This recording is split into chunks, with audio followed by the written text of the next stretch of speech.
How to edit Wix website.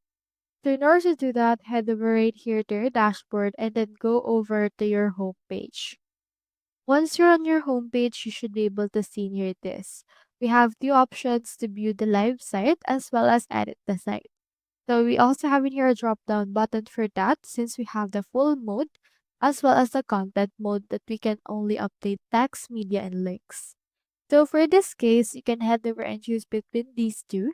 So for this one, I'll click on this full mode right here. And then after that, this will actually load your Wix Studio in order to open your actual editor. So just wait for this to actually finish the loading process.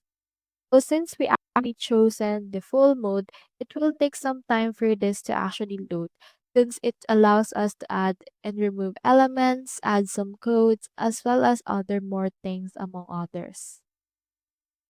So here is what the website looks like. So as you can see, we can essentially edit its elements and add new elements through this part. So that's how you edit Wix website. Hope we helped.